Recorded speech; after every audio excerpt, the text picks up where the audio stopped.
નમસ્કાર મિત્રો, હું છું ભરત તળાવિયા। જો આપણી ઘરે આજે છે ને દિવાળીની એક સરસ મજાની આઈટમ બનાવી। કઈ આઈટમ આજે આપણે બનાવી છે?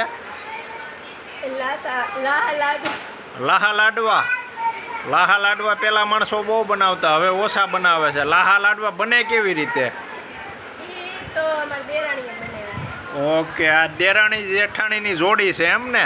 વાહ ભાઈ વાહ, તમે બે છે ને બનાવ્યા? કેવી રીતે? લોટ લેવાનો, ઝીણો લોટ, એને તેલનો મોણ દેવાનું અને પછી લોટ કઠણ બાંધવાનો, ભાખરીનો હોય એવો।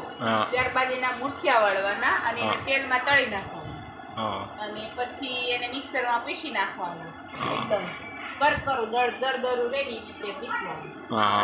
પછી ચાસણી લેવાની 2 તારની। ચાસણી લઈ પછી એમાં જે દળું હોય ને આપણે મિક્સ કરી દેવાનું અને કાજુ અને દ્રાક્ષ નાખવાનું। પછી ખાઈ લાડવા વાળવાનું, પછી નાખવાનું 3 થી 4 ચમચા જેટલું। એટલે 1 કિલો બનાવો એમાં 3 થી 4 ચમચા। ચમચાનું કઈ નક્કી ન હોય પહેલાના સમયમાં, પણ આમ ફિક્સ કેટલું, 100 ગ્રામ કે 200 ગ્રામ પહેલા એવું હાલતું ચમચા પ્રમાણે? હા, તો 200 ગ્રામ 200 ગ્રામ જેટલું નાખવાનું। ખાંડ કેટલી નાખવાની કીધી? 1 કિલો એ 600 ગ્રામ નાખવાનું। ભાવે કેવા તમને બધાની ઘરમાં? મને ઓછા ભાવે। બધા ઓછા ભાવે છે એવું છે એમ? ખાલી બનાવવાનું કામ એમ?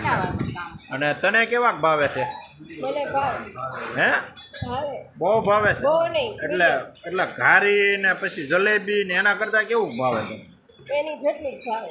વાહ ભાઈ વાહ। હારે આને હારે ગાંઠિયા કેવા ભાવે? ગાંઠિયા નો ખાલી લુખાસ ખા એમ? તને કેવા ભાવે છે આ લાડુ? કેટલા ખાધા તે? હે, અરે જો આ બધા જો ખાય ને, આ વાણી છે ને ઈ હતે ને ખાય છે અને આજ રેતી નથી। હું છું હું એને આજ ઠેક આજ રેતી જ નથી એમ ને? હા, કોઈની પાસે રહેવું નથી, નીચે ફરવા જવું છે વાણી નામમાંથી।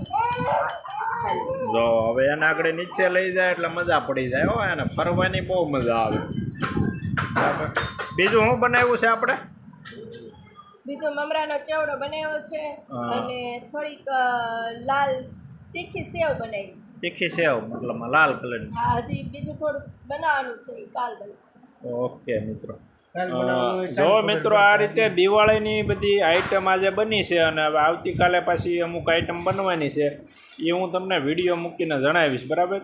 અને હા ભાઈ જો વાણીના રમકડા રમી રહી, તો જય માતાજી। એવું છે એમ ને? વાહ ભાઈ વાહ। પહેલાના સમયમાં ભાઈ રમકડા આવા હતા કે નહીં? નહીં, ગારાના રમકડા, ગારાના લોખંડના હરિયાની રેકડી। વાહ ભાઈ વાહ, પહેલાના સમયમાં લોખંડના હરિયાની રેકડી બનાવ્યો। આવી ટેકનોલોજી તો હતી જ નહીં।